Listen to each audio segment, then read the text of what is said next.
Olá a todos e a todas que estão assistindo essa aula nesse momento. Essa aula eu vou fazer uma retomada de conteúdos de assuntos relacionados à eletricidade e magnetismo. Então é destinado aí a quem está concluindo o terceiro ano do ensino médio ou tem interesse por esses assuntos também.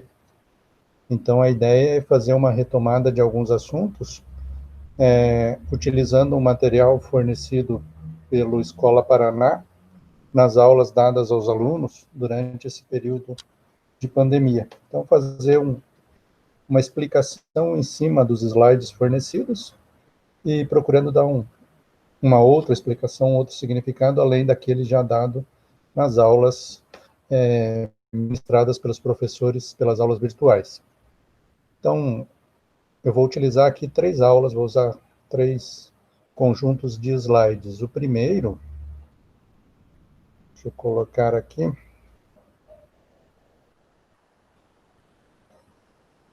O primeiro seria a aula 29. Vamos lá.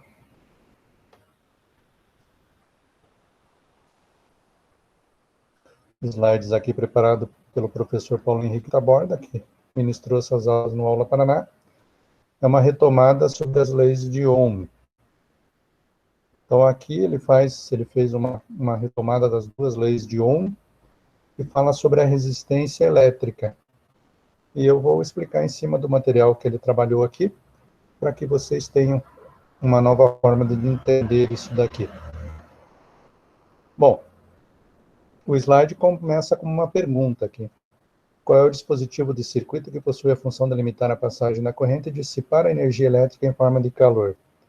Então, dissipar a energia elétrica em forma de calor é aquela energia que não é transformada na função do aparelho. Isso ocorre com todos os aparelhos elétricos. Mesmo que a função dele não seja aquecer, ele vai acabar dissipando parte da energia elétrica recebida pela fonte em forma de calor. Então, uma TV aquece, um computador aquece, uma lâmpada aquece. Então, parte da energia é sempre dissipada, perdida, entre aspas, né, em forma de calor. Perdida porque ela não é aproveitada na função do aparelho. Então, o dispositivo que tem essa função, para que o aparelho não corra o risco de queimar quando há muita dissipação de energia, é o resistor. Então, aqui está marcado o resistor, ele é chamado de resistor. Por quê? Porque ele tem uma função de resistência, que é produzir essa energia, dissipar essa energia elétrica em forma de calor. Então, aqui tem alguns desenhos de resistores, com as suas cores e com a sua faixa aí de dissipação de energia, né? Com a sua unidade estabelecida aqui para a resistência. A resistência elétrica ela é medida em ohms, representada por essa letra grega aqui que aparece aqui. Então, por exemplo, aqui um resistor preto, ele tem um multiplicador de 1 ohm, né? Então, isso daqui é OHM, que é o sobrenome de um físico que fez estudos na área de resistência. Então, eu posso colocar aqui a letra grega ômega, ou escrever OHM, a representação é a mesma.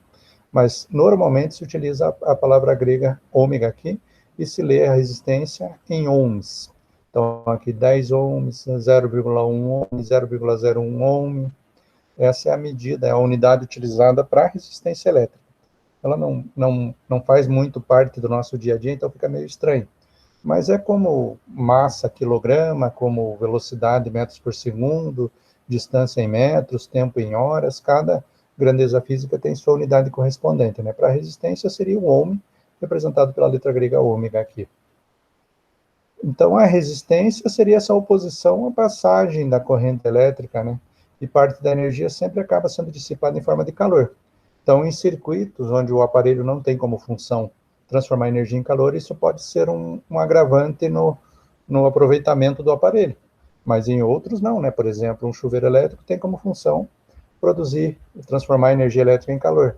Então, ali eu já tenho o resistor, que é a chamada resistência, né? Que tem essa função de produzir calor. Então, tudo depende do aparelho elétrico. Então, sobre a resistência elétrica, assinale a alternativa correta. Então, o que temos aqui? São questões também sobre a resistência elétrica. A resistência elétrica é inversamente proporcional à passagem da corrente elétrica. Então, aqui eu tenho duas grandezas físicas da eletricidade, a resistência e a corrente. A resistência elétrica seria a oposição à passagem da corrente elétrica. Então, a corrente elétrica seriam os elétrons percorrendo um circuito elétrico, impulsionados aí por uma fonte, né, que vai fornecer energia para esses elétrons que percorram o circuito, mas só que a passagem dos elétrons pelo circuito ela não é livre. Ele vai encontrar sempre uma resistência. E essa resistência elétrica ela é inversamente proporcional à passagem da corrente elétrica. O que significa isso? Que quanto maior for a resistência, menor vai ser a passagem da corrente. E é óbvio isso, né? Porque uma resistência maior vai limitar a passagem da corrente elétrica, porque os elétrons vão ter mais dificuldade para passar pelo circuito quanto maior for a resistência. Então, eu vou ter muita dissipação de energia em forma de calor. Então, um circuito elétrico com pouca resistência elétrica vai me propiciar uma grande corrente elétrica. Então, um é sempre o inverso do outro. Quando um diminui, o outro aumenta. Quando um aumenta, o outro diminui. Então, eu estou falando de resistência de corrente. A resistência elétrica só existe nos resistores. Falso. Todo o aparelho elétrico tem resistência. Por quê? Como já falei, né? Mesmo que a função do aparelho não seja aquecer, ele sempre acaba aquecendo. Então, ele tem uma parte resistiva que vai fazer com que parte da energia recebida seja dissipada em forma de calor. Um fio de cobre possui a mesma resistência que um outro fio, né, com as mesmas dimensões, só que de ferro. Cobre e ferro são metais diferentes, eles têm estruturas atômicas diferentes. Então, quando os elétrons passam por um fio de cobre, tem uma determinada resistência. Quando passa por um fio de ferro, a resistência é diferente. Por quê? Porque as estruturas atômicas são diferentes. Então, ele vai encontrar resistências diferentes em cada material diferente. Isso vale para outros metais também, ouro, platina, prata, alumínio. Então, você tem resistências diferentes para metais diferentes. Então, o cobre ele é um material mais barato e que tem uma resistência aceitável para ser utilizada na maioria dos circuitos. Então, ele é um dos metais mais utilizados para a construção de circuitos elétricos. Então, a primeira lei de Ohm ela tem a ver com essa primeira afirmação aqui, ó. A resistência elétrica é inversamente proporcional à passagem da corrente elétrica. Então, a resistência vai ser a tensão, que é o dividido pela corrente. Então, matematicamente, eu estou dizendo isso aqui, ó. Tá? Então, a resistência, tensão sobre corrente. À medida que esse I aumenta, que é a corrente elétrica aqui, ó, tentando passar pelo fio, à medida que esse I aumenta, a resistência diminui, ó. Se eu mantiver a tensão aqui, ó, vamos explicar aqui. O R é resistência, o U é a tensão fornecida pela fonte, é essa medida em volts aqui, ó. Então, tensão elétrica medida em volts, bateria de 12 volts, tomada de 110 volts, tomada de 220 volts, pilha de 1,5 volts ou de 5 volts. Então, eu sempre vou ter uma fonte fornecendo uma determinada energia. É essa energia que vai empurrar os elétrons. Então, esse desenho aqui, ele tenta mostrar isso daí. É claro que não é dessa forma, né? Mas a energia fornecida pela fonte é que vai empurrar os elétrons pelo circuito. E a resistência vai limitar a passagem vai tentar limitar a passagem desses elétrons pelo circuito. Então, aqui eu tenho a resistência medida em ohms, OHM. Então, veja bem, quanto maior for a resistência, mais difícil é dos elétrons passarem aqui. Então, a energia ela vai acabar se dissipando em forma de calor. Então, se eu mantiver esse U constante aqui, por exemplo, se eu tiver lá uma tomada de 110 volts, se a resistência for pequena, a intensidade de corrente vai ser grande. Se a resistência for grande, a intensidade de corrente vai ser pequena. E é o que foi dito aqui, ó. A resistência elétrica é inversamente proporcional à passagem da corrente elétrica. Então, nós temos essa situação aqui. Então, essa é a conhecida primeira lei de Ohm, né? A resistência é inversamente proporcional à passagem da corrente elétrica. Então, nos resistores ôhmicos, eu tenho aqui, ó, à medida que a tensão varia, a corrente varia também. Então, o gráfico, quando eu faço um gráfico da tensão versus a corrente, eu vou ter uma reta constante. Se o resistor não for ôhmico, daí eu vou ter uma curva. Por quê? Porque ele não vai obedecer essa lei aqui, tá? Que seria, por exemplo, se aqui a intensidade de corrente dobrar, a resistência cai pela metade. Se a intensidade de corrente cair pela metade, a resistência dobra. Então, um é sempre inversamente proporcional ao outro. E nesse caso aqui, eu estou considerando a tensão versus a corrente. Então, essa seria a primeira lei de Ohm, que trata da questão da corrente ser inversamente proporcional à resistência. A segunda lei de Ohm, ela trata da estrutura do próprio resistor. Então, você tem, por exemplo, que considerar as dimensões físicas do resistor. Então, a resistência ela é diretamente proporcional ao comprimento de um fio. Então, por exemplo, um fio elétrico de maior comprimento, eu vou ter ela é diretamente proporcional ao comprimento. Então, um fio de maior comprimento, eu vou ter uma maior resistência, porque o caminho é maior para a passagem dos elétrons. E esse A aqui seria a área de secção transversal, é a espessura do fio. Então, um fio mais grosso, um fio mais fino. Então, o L é o comprimento e o A é a espessura do fio, a área de secção transversal, essa chamada área de secção transversal aqui, tá? Então, isso daqui vai ser determinado pela espessura do fio. O L é o comprimento. Isso aqui que aparece aqui é outra letrinha grega, essa letra aqui é chamada de Rho, isso daqui é chamado de resistividade. Então, isso é o que eu falei lá a respeito dos metais. Então, por exemplo, um fio feito de cobre não possui a mesma resistência que um fio com as mesmas dimensões de ferro. Por quê? Porque são materiais diferentes. O que me determina isso é o valor desse Rho aqui, ó. Eu vou abrir uma outra aba aqui e vou mostrar para vocês aqui uma definição. Então, aqui eu abri um site, o Brasil Escola, e pesquisei sobre a resistividade elétrica, ó. Então, a resistividade elétrica é uma propriedade que define o quanto o material opõe-se à passagem da corrente elétrica, de forma que quanto maior for a resistividade elétrica do material, mais difícil será a passagem da corrente elétrica. Então, eu tenho alguns materiais que têm uma alta resistência elétrica, então eles não vão deixar passar a corrente elétrica. E se eu tiver uma pequena resistividade, é fácil para a corrente elétrica passar. Então, por exemplo, deixa eu achar uma tabelinha aqui.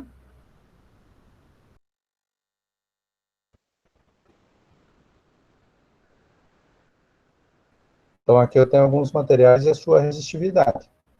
A prata, 1,6 vezes 10 a menos 8. Vamos nos atentar aqui à ordem de grandeza do número. 10 a menos 8 são 8 casas decimais. Então, a prata, o cobre, o ouro, eles têm, assim, praticamente a mesma resistividade, variando um pouco aqui no fator de multiplicação. Já para o seu cai para o carbono, ó, já diminui 3 casas decimais. Então, o carbono é um condutor pior do que a prata, o cobre e o ouro.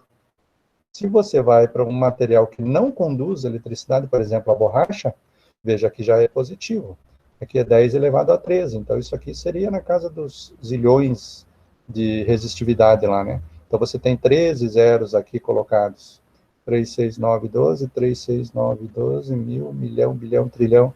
Daria mais de que trilhões de resistividade. Então é uma alta resistividade.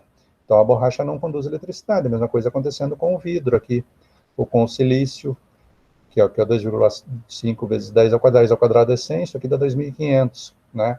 Então, 2.500 de resistividade é uma resistividade alta. Então, quanto menor for esse valor, melhor condutor ele é. Então, a prata, o cobre e o ouro são bons condutores de eletricidade. Por quê? Porque tem uma baixa resistividade, né? Então, a resistividade é esse valor aqui que a gente chama de Rho, tá? Então, você tem uma grandeza física determinada em função do material que constitui o fio. E em relação ao comprimento e à espessura, a área de secção transversal do fio aqui também mostra, ó. Então, quanto mais comprido for o fio, se eu tenho um determinado comprimento, é um caminho para o elétron percorrer. Se eu tivesse um fio mais comprido, o caminho seria maior. Ele vai acabar dissipando mais energia, ele vai encontrar mais resistência. E na área de secção transversal, quanto mais grosso for o fio, mais fácil é para ele passar. Então, você tem a resistência diretamente proporcional ao comprimento maior, resistência maior, e inversamente proporcional à espessura do fio. Fio mais fino, maior resistência. Fio mais grosso, menor resistência. Então, nós temos essas condições também que definem a resistência elétrica pela segunda lei de Ohm. Deixa eu voltar aqui. Ok.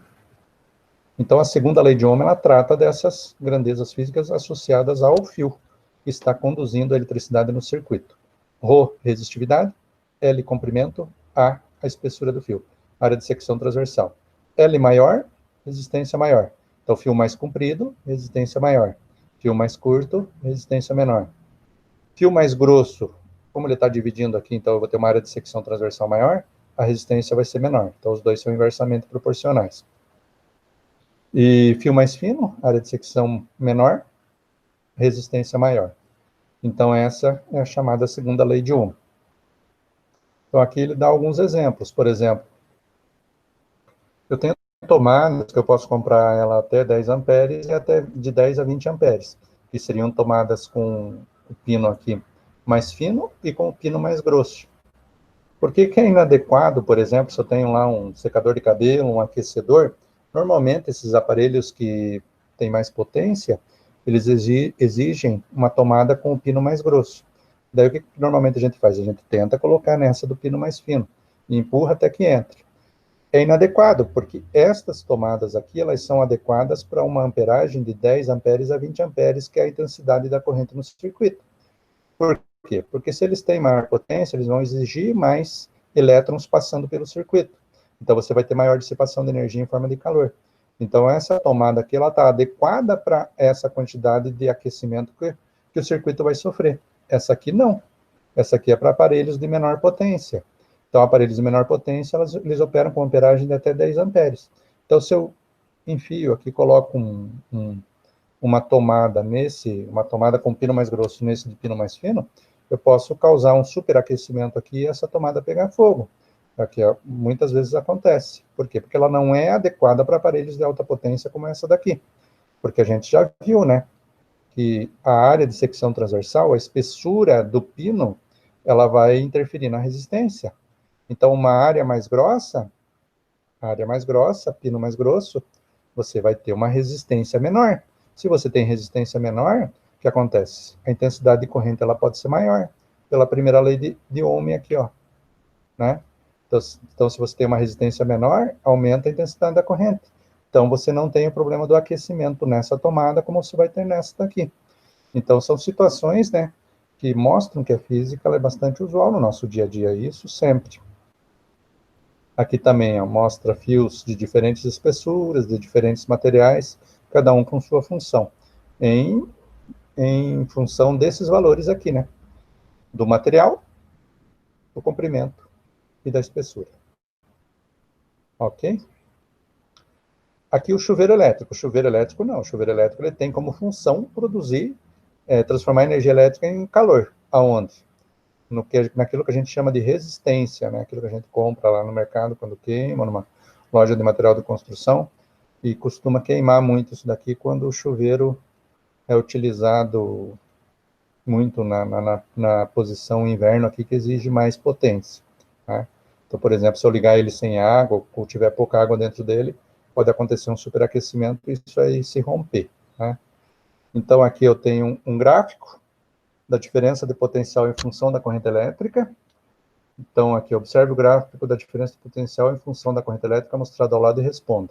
A diferença de potencial no ponto U1, então aqui eu tenho 2 amperes correspondendo a 1, e tenho 1,5 ampere correspondendo a 10 volts. Se quer saber também a resistência elétrica.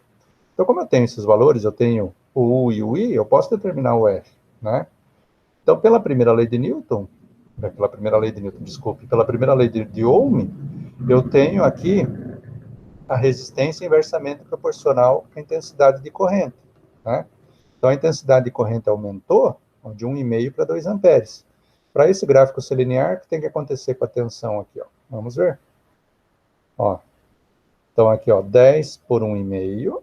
Então, eu pego aqui 10 por 1,5. Essa conta aqui, ela continua sendo proporcional, né? Aqui eu estou comparando tensão e corrente, não é a resistência, né? Então, para que a corrente se mantenha constante, eu vou ter que ter mais energia fornecida pela fonte. Então, eu tinha 10 por 1,5. Então, aqui, isso aqui, a divisão de 10 por 1,5 vai ser a mesma, o resultado da divisão de 10 por 1,5 de 10 por 1,5, tem que dar o mesmo resultado aqui nessa divisão, o 1 sobre 2. Então, eu igualo as duas aqui, ó, 10 por 1,5 igual a 1 sobre 2. Por quê? Porque o gráfico é linear, tá? Então, ó, multiplicando 1 vezes 1,5, 1,5 vezes 1, 10 vezes 2, 20. 1,5 está multiplicando, passa para cá dividindo. Então, o valor de U1, para que eu tenha uma corrente de 2 amperes mantendo a resistência, ele vai pular de 10 para 13,3. Então, eu vou ter que ter uma tensão maior para ter uma resistência, para ter uma intensidade de corrente maior aqui, né? Isso mantendo o valor da resistência elétrica, tá? Para obedecer lá a primeira lei de Ohm, aqui, ó, dos resistores ômicos, tá? Senão o gráfico não dá uma reta e eu não tenho a primeira lei de Ohm obedecida, né? Então, à medida que a corrente aumenta aqui, a tensão, eu não estou falando de resistência, a tensão ela tem que aumentar também para eu poder manter esse valor de resistência aumentado aqui, ó, 1,5 para 2. Então, para 1,5 eu preciso só de 10 volts, mas para ter 2 amperes eu vou precisar de 13,3 volts, tá? Então, tensão é uma outra grandeza física. A tensão seria fornecida pela fonte, pela bateria, pela tomada, por uma pilha, medida em volts, né? É essa energia aqui que empurra os elétrons para que eles percorram o circuito, tá ok? E a resistência eu já determino direto pela primeira lei de Ohm. Então, resistência é tensão sobre corrente. Então, quando ela vale 10, 10 por 1,5, 6,67. E se eu pegar o outro resultado, o 13,3 divididos por 2, também vai dar em torno de 6,67, né? Aqui dá uma dízima periódica, vai dar uma diferença, mas o resultado é o mesmo, porque isso daqui dá 6,66666. Aqui está arredondado, né? Óbvio, tá? Então, ó, esse resultado aqui, 10 por 1,5 e 13,3 por 2, ele tem que dar o mesmo para o resistor ser ômico. Então, a resistência dá sempre o mesmo valor. Ele obedece à primeira lei de Ohm, que é R igual a U sobre I. Ok? Então, prosseguindo. Aqui vamos comentar sobre esse exercício aqui, ó. Se dobrarmos o comprimento do fio, dobraremos a sua resistência. Sim, porque o comprimento daí vai ser maior. O caminho para os elétrons percorrerem vai ser maior, então você vai ter mais resistência, eles vão ter mais dificuldade para percorrer esse caminho. É a mesma coisa, se a gente faz uma viagem de 100 quilômetros, nós gastamos uma certa quantidade de energia. Mas se a gente fizer uma viagem de 300 quilômetros, nós vamos gastar muito mais energia. A mesma coisa acontece com os elétrons. Então, eles vão ter um caminho maior para percorrerem. Se aumentarmos a espessura, a sua resistência diminui. Sim, aumentando a espessura do fio, o fio mais grosso, você vai ter um maior, vamos dizer assim, uma maior área de secção transversal para eles percorrerem, uma maior espessura mesmo, então você vai ter uma menor resistência. Então, quanto mais grosso for o fio, menor é a resistência. Então, as duas aqui são verdadeiras. Se cortarmos o fio pela metade, a sua resistência não se altera. Claro que se altera, né? Se você tiver um fio mais curto, o que acontece com a resistência? A resistência diminui, tá? Então, você não vai ter a mesma resistência que você tinha antes. Então, a resistência, ela depende do comprimento do fio. E se reduzirmos o seu diâmetro pela metade, a resistência dobrará. Aqui tem que tomar cuidado, aqui é uma pegadinha, dá a impressão que é verdadeiro, né? Porque se você reduz um fio mais fino, você vai ter o dobro da resistência. Mas aqui, ó, está falando em diâmetro, não está falando em área. A área de um fio circular é πr ao quadrado. Então, quando você reduz o diâmetro, você está reduzindo o raio pela metade. Só que o r é elevado ao quadrado. Então, se você reduziu pela metade, 2 elevado ao quadrado é 4. Então, a resistência não vai dobrar, a resistência ela vai se multiplicar por 4. Então, eu tenho que lembrar que a área de secção transversal de um fio, ela é uma área circular, tá? E a área de círculo é πr ao quadrado.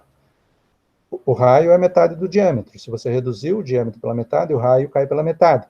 Mas só que como ele é elevado ao quadrado, a resistência ela se reduz 4 vezes, tá?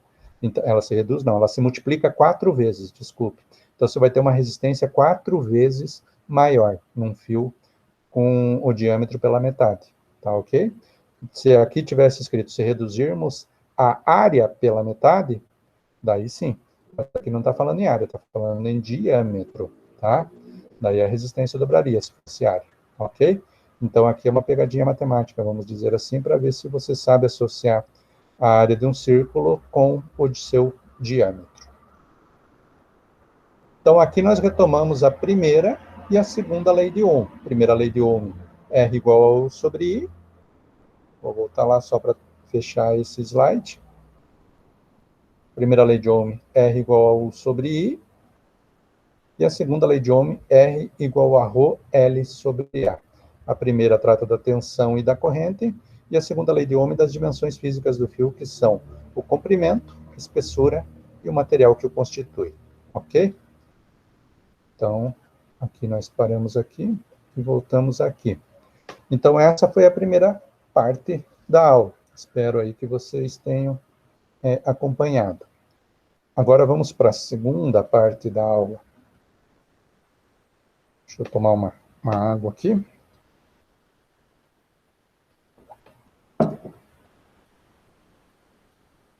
Então, vamos pegar aqui a outra aula.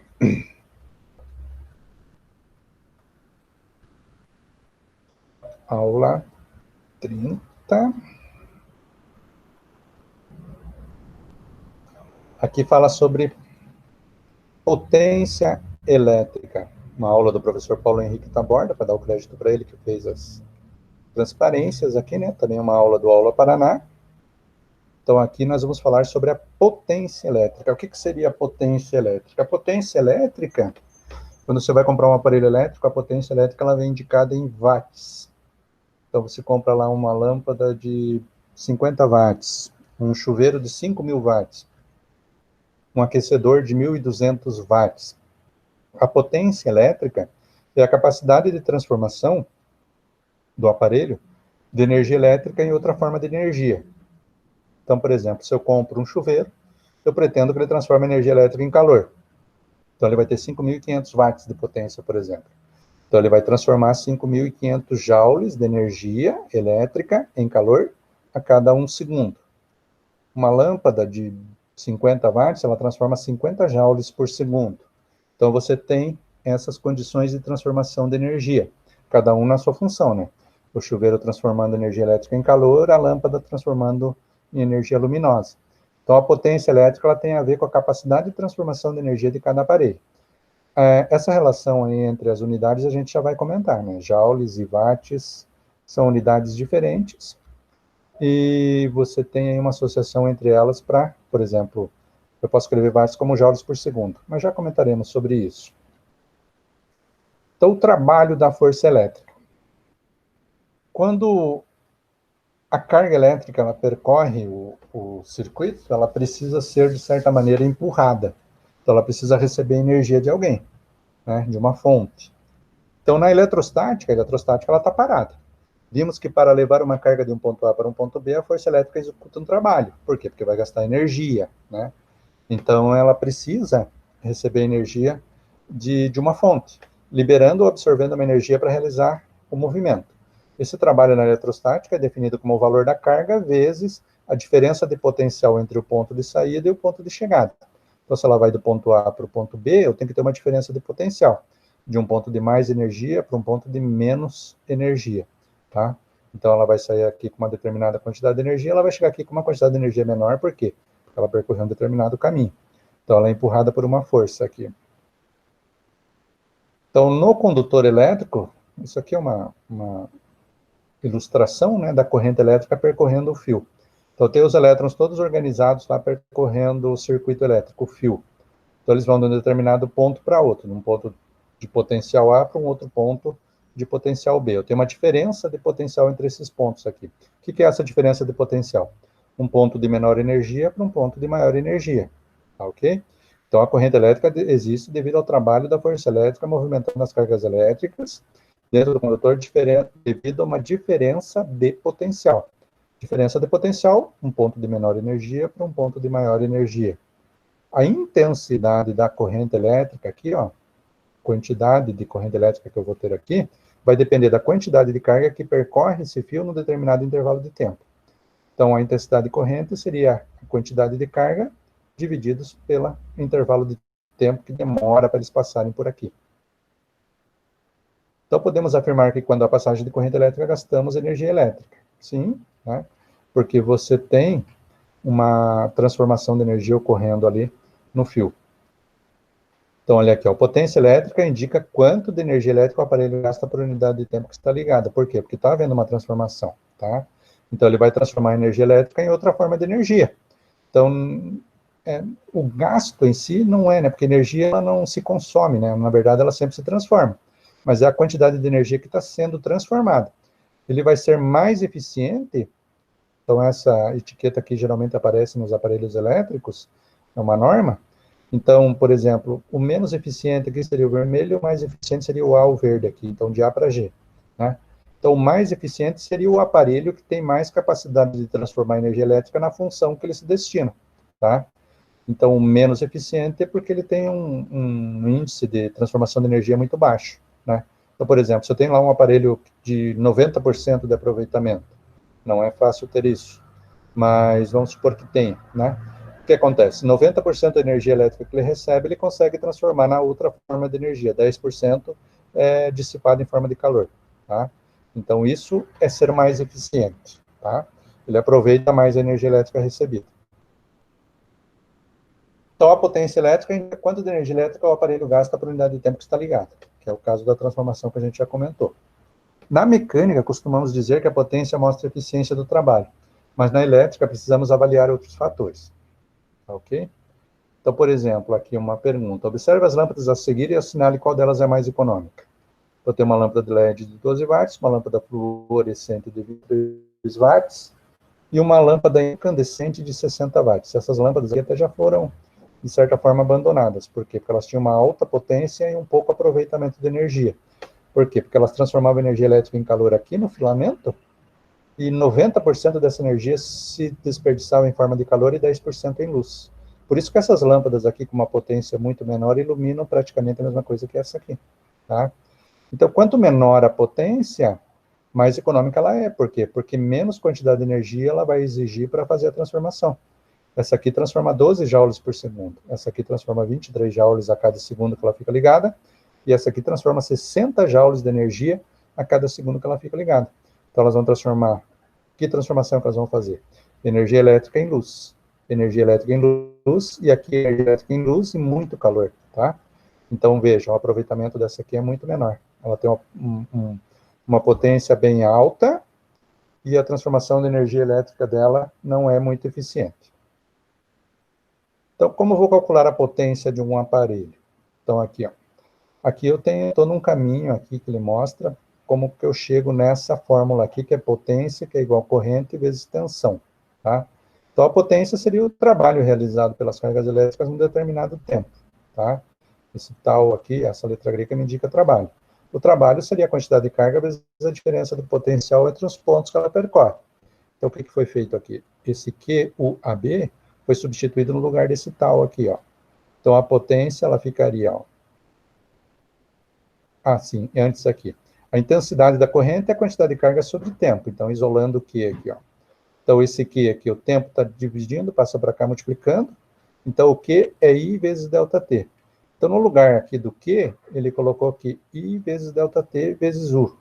Então, o tal ficou igual a I vezes ΔT vezes U.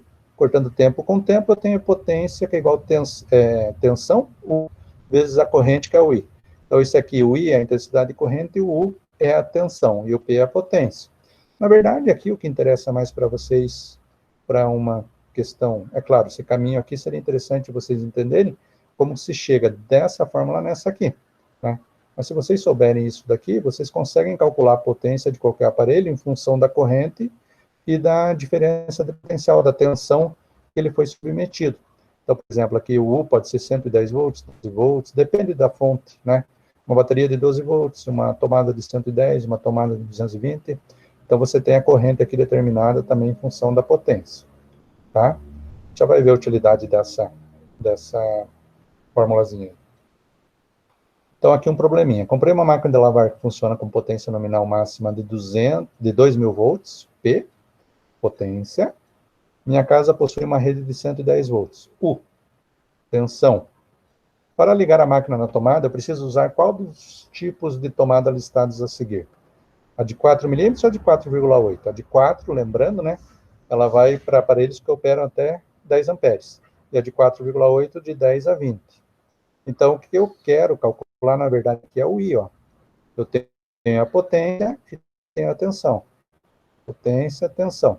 Eu consigo obter o valor do I, que é a intensidade da corrente aqui, ó, que me interessa. Se for até 10 amperes, eu posso usar uma tomada dessa aqui. Se for de 10 para 20, eu tenho que utilizar uma tomada com o pino mais grosso, tá ok? Então, ó, P igual a I vezes U, a potência do aparelho é 2000. Assim, aqui, ó, inverteu, né? O U está multiplicando, passou para cá, dividindo. P sobre U igual a I, ou I igual a P sobre U, que é a mesma coisa. Então, a potência é 2000, tensão 110, fornecidos lá no problema. Potência 2000, tensão 110. 2.000 sobre 110, 18,2.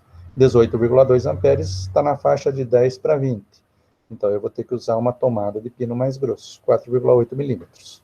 Por quê? Porque está entre 10 e 20 amperes o valor ali de 18,2. Então, podemos também interpretar a potência para descobrirmos quanto de energia elétrica cada aparelho consome. Então, eu consigo calcular a energia consumida aqui também. Então, o que eu preciso saber? Eu preciso saber a potência do aparelho e quanto tempo ele fica ligado, ele fica funcionando.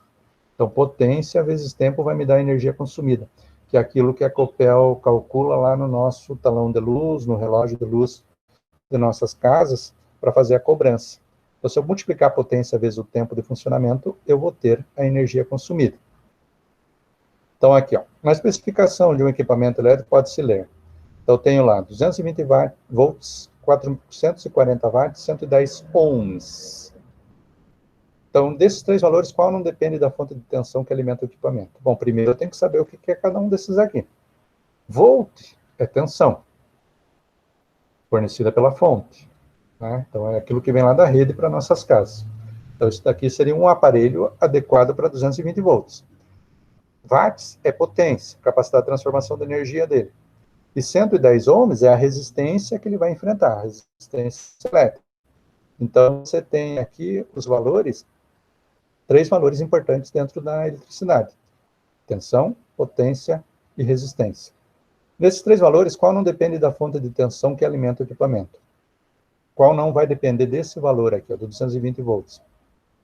Somente a resistência, porque dependendo, por exemplo, se eu ligar um aparelho de 440 watts adequado para 220 em 110, de repente ele pode até funcionar com uma potência menor, ele não vai funcionar da mesma forma, mas não vai alterar o valor da resistência.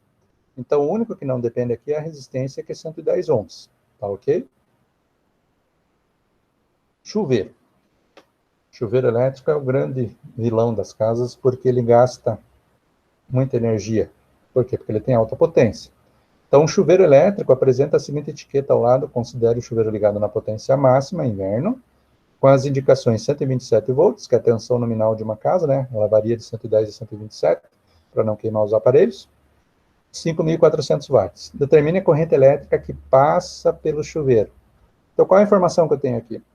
Corrente elétrica, para determinar a corrente elétrica, eu tenho a tensão, o U, e tenho a potência, que é o P. Então, P é 5.400, U, 127 volts. Então, para determinar a corrente elétrica, P igual a I sobre U, tá?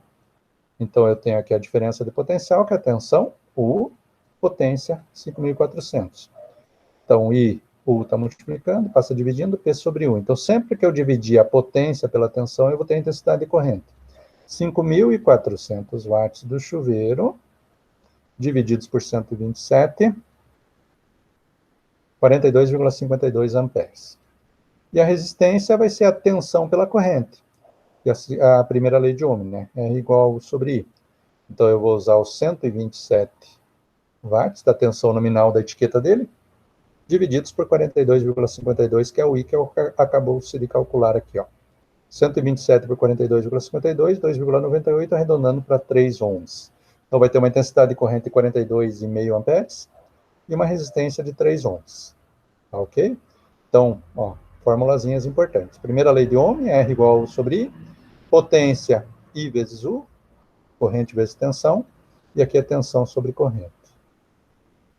Então, aqui nós retomamos a potência elétrica. Ok? Então, paramos aqui. Então, ok. Então, essa foi a segundo conjunto de slides explicado. Agora vamos para o último. Daí encerramos essas explicações e essa aula. Sempre dê uma paradinha, olhe de novo e veja se você não entendeu alguma coisa.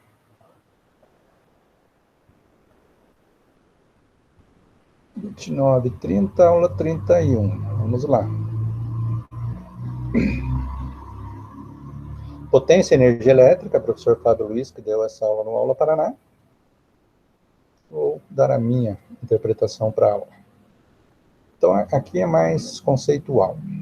O que veremos nesta aula? A potência elétrica e sua relação com a energia elétrica, que é algo que a gente já tinha até visto ali, né? Então, vai dar mais um reforço no assunto já visto. A medida científica e comercial da quantidade de energia, né? A diferença entre as unidades, que a gente não comentou ainda, eu já falei que a gente ia falar sobre isso, então chegou agora. Procedimentos para determinar o consumo total de energia de uma máquina qualquer e seu custo. Então, o velho problema do chuveiro, no inverno ninguém quer tomar banho frio, né? Mas banho quente custa caro. E nós já vamos ver por quê. Então, o custo do uso do chuveiro está diretamente relacionado à quantidade de energia elétrica consumida no ato do banho.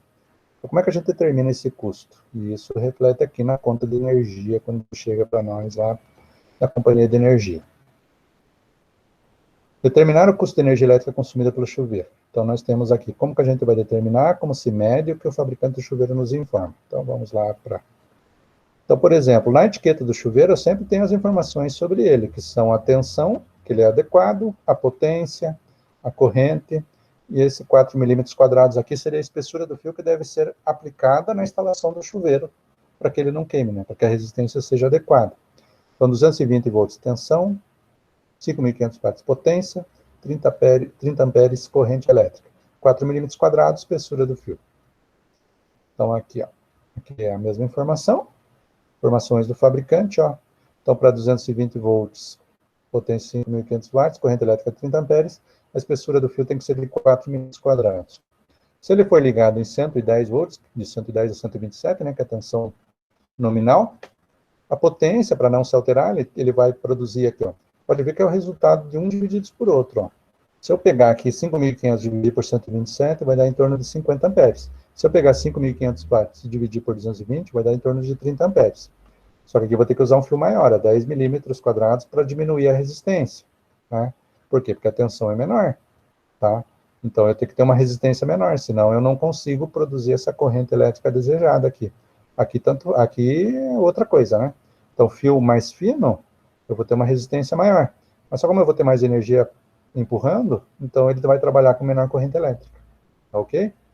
Então, a tabela mostra que para dois chuveiros do mesmo modelo, um para 220 e outro para 110, as potências são iguais, apesar dos outros valores aqui serem diferentes. O que vai mudar é a corrente elétrica.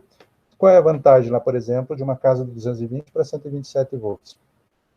Ela vai operar com correntes menores, né, com 220 volts. Então, você não vai ter o problema, por exemplo, do chuveiro desarmar um disjuntor enquanto você está usando, né? Então, normalmente, nas casas de 110 volts, quando você liga o chuveiro, você não pode ligar outro aparelho. Por quê? Porque ele opera com alta corrente elétrica. Então, o que acontece? Desarma os disjuntores. Porque à medida que vai passando corrente elétrica pelo circuito, o disjuntor ele vai aquecendo. Então, se a corrente passar do valor especificado para ele, com certeza ele vai desarmar para não queimar o circuito. É uma forma de segurança, tá? Então, normalmente, aqui, chuveiros com 220, no nosso estado aqui no Paraná, a gente tem dificuldade quanto a isso, porque a operadora, ela opera com 110, né? Outros estados com 220 já não tem esse problema, porque daí vai operar com correntes menores no chuveiro ali. Então, como se mede a energia? Ó, eu tinha falado lá no início da outra aula. 1 joule de trabalho mecânico equivale à energia necessária para mover sem atrito uma massa de 2 kg do repouso à velocidade de 1 metro por segundo. Então, se você tiver que empurrar alguma coisa com 2 kg do zero até 1 metro por segundo, você vai gastar 1 joule de energia. Uma outra comparação que a gente pode fazer também, joule, então, é medida de energia no sistema internacional, tá? Existem outras medidas? Existe a caloria para o calor. o quilowatt-hora, que a gente já vai comentar daqui a pouco, para o consumo de energia elétrica pelas operadoras, aí, pelas companhias de energia, mas a unidade do Sistema Internacional é o Joule. Por exemplo, lá quando se fala de calor, o Joule, aqui nós temos outra aba aqui. Então, por exemplo, para 1 quilocaloria eu tenho 4.184 joules. O que seria 1 quilocaloria? Se eu colocar 1 litro de água para ferver, para esquentar, cada vez que ele aumentar 1 grau, isso para 1 litro, cada vez que ele subir 1 grau a temperatura, ele recebeu 4.184 joules, ele recebeu 1 quilocaloria. Então, por exemplo, coloco lá água a 20 graus, foi para 21, 4.184 joules. Foi para 22, mais 4.184.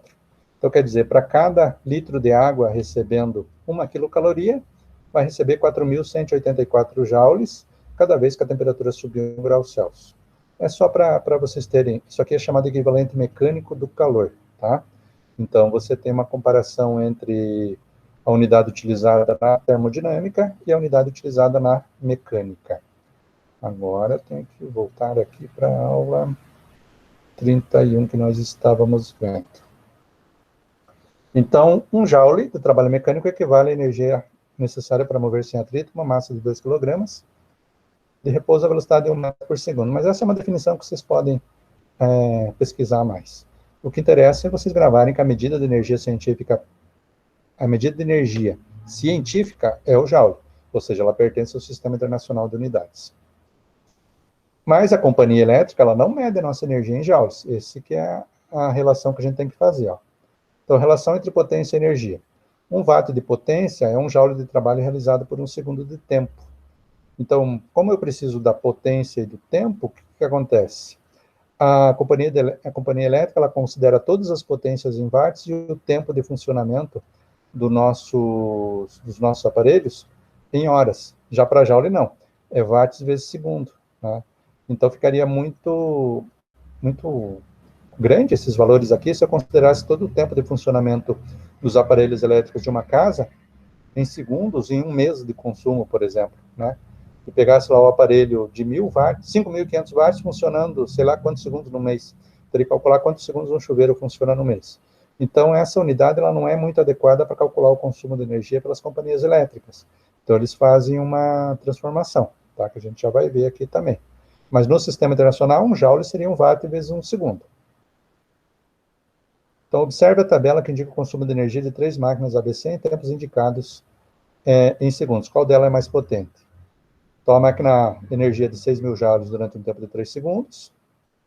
A máquina B, 20.000 joules, 5 segundos. E a máquina C, 60.000 joules, 12 segundos. Então, ó, 1 joule seria 1 watt vezes segundo. Então, vamos ver aqui, ó, qual é a relação. Então, é claro, né? Ali está muito claro ali que a de maior potência, maior energia, funcionando mais tempo, vai ter maior consumo de energia, né? Então, aqui, ó, se eu pegar aqui 2.000 watts, 4.000 watts, C, 5.000 watts, ó. 6.000 divididos por 3, dessa relação aqui, ó. Vamos voltar aqui. 1 joule é igual a 1 watt por segundo. Aqui ele quer saber qual delas é mais potente. Então, ele quer saber qual é a potência em watts. Então, a potência, o tempo que está multiplicando, passaria para cá dividindo. Então, eu vou ter joule sobre segundo. Então, 6.000 divididos por 3 dá 2.000 watts. 20.000 divididos por 5 dá 4.000 watts. E 60.000 divididos por 12, 5.000 watts. Então, para eu obter a potência, eu pego a energia e divido pelo tempo. Tá ok? Então, joule sobre segundo vai me dar a potência em watts. A medida comercial da energia ela é feita em watts-hora ou quilowatt-hora, né? Então, normalmente no talão vem lá quilowatt-hora. Então, a potência é medida em watts e o tempo medido em horas, não em segundos, como se propõe aqui, ó, tá? Isso aqui seria no sistema internacional. Aqui seria para a companhia de energia. Então, normalmente aqui vai aparecer o quilowatt, né, que multiplica a unidade por 1.000. Tá? Então, essa aqui é a medida comercial de energia. Então, a medida comercial de energia, como eu falei, ó. Então, aqui, ó, nós temos em watt-hora. Aqui já aparece o quilowatt-hora. Esse K aqui multiplica a unidade por 1.000. Então, quilowatt-hora, 1 kWh seria 1.000 watts-hora. Megawatt ou megawatt, 1 megawatt-hora seria 10 a sexta, porque isso aqui me corresponde a 1 milhão. Gigawatt, 10 a nona, 1 bilhão, tá? Então, isso daqui seriam os múltiplos das unidades, K, M. Aqui está errado a transparência, né? É um erro de digitação, provavelmente. Aqui o G, aqui deveria aparecer um G, tá? Então, 1 gigawatt-hora, 10 a nona, tá ok? Então, isso não deve ter sido percebido lá nas aulas do Aula Paraná, mas não tem problema. É só vocês perceberem aqui megawatt, M, gigawatt, G, tá? Então, giga é sempre 10 a nona, mega 10 a sexta, quilo 10 a terceira, que é 1.000, tá? A companhia de energia, ela utiliza essa relação aqui de quilowatt-hora. Então, considere um chuveiro de 5.500 watts e uma família de 3 pessoas. 5.500 watts, para transformar para quilowatt, eu vou ter que dividir por 1.000. Então, um chuveiro de 5.500 watts, na verdade, tem 5,5 quilowatts, tá ok? E uma família de 3 pessoas. Juntas, em banho diário, utilizam um chuveiro em média por 15 minutos. Então, juntas, as 3, elas utilizam o chuveiro 15 minutos por dia. Qual é a quantidade mensal? Qual é a quantidade e o custo da energia mensal consumida pelo chuveiro da família? Então, imaginando aqui que cada quilowatt-hora custa 75 centavos, tá? Então, 75 centavos de real por quilowatt-hora. Então, vamos lá. Potência, 5.500 watts. Daí vai passar para quilowatt, tá ok? Tempo de uso mensal, seriam 15 minutos, as 3 pessoas, não é cada uma, né? Vezes 30 dias, 15 minutos vezes 30 dias, 450 minutos. Uma hora tem 60 minutos, 450 minutos divididos por 60, 7 horas e meia. Então, o tempo que esse chuveiro funciona é de 7 horas e meia por mês, tá? Então, a energia seria a potência multiplicada pelo tempo, seria o 5.500 multiplicado por 7,5, que foi o que ele fez aqui. Então, 5.500 watts vezes 7,5 dá 41.250 watts-hora. Para passar para quilowatt-hora, eu divido por 1.000, que era o que eu tinha proposto aqui, né? Então, por exemplo, se eu dividir 5.500 por 1.000, fica 5,5 vezes 7,5, que já daria diretamente 41,25 kWh. Então, aqui tem uma divisão por 1.000 no caminho, aqui, ó. 41.250 watts-hora, divididos por 1.000, vai me dar 41,25 kWh de energia consumida mensal para um chuveiro funcionando 15 minutos por dia com 5.500 watts. Tá ok? 75 centavos de cada um. Se 1 kWh custa 75 centavos, 41,25 vai ser 41,25 vezes 75 centavos. Tá? Então, é só multiplicar este por esse, aqui numa regrinha de 3 simplesinha. Tá? Então, o custo vai ser a energia vezes a tarifa. 41,25, 75 centavos, R$ 30,94. Ok? Então, retomando. Potência, energia dividida por tempo, né? Então, 1 watt corresponde a 1 joule por 1 segundo, 1 watt corresponde a 1 joule por 1 segundo. Então, a energia vai ser a potência vezes o tempo. Então, sempre a potência medida em watts, o tempo pode ser medido em horas. No caso da companhia de energia elétrica, nós vamos ter 1 kWh, tá? Então, 1 kWh seriam 1.000 watts vezes 1 hora, tá? Então, você tem essa relação aqui entre as unidades. Então, energia, lembrar disso aqui, ó, energia, potência vezes tempo, revisa os exercícios ali, o custo vai ser a energia vezes a tarifa. Isso pode ser feito para qualquer aparelho que funcione durante um certo tempo, tá ok? Então, não tem muito segredo também em entender isso daqui. Entendeu esse problema aqui, você consegue resolver outros problemas similares aí que aparecem em testes de vestibular, de Enem, ou mesmo para fazer alguma prova. Bom, gente, esses seriam os assuntos nessas 3 aulas do Aula Paraná. Espero que tenha ajudado vocês, espero que vocês assistam, aproveitem, refaçam o que for necessário, pesquisem um pouco mais, e qualquer dúvida, podem deixar postado sempre a sua dúvida e também o seu comentário, tá ok? Então, muito obrigado a todos pela atenção e logo teremos outras aulas aí.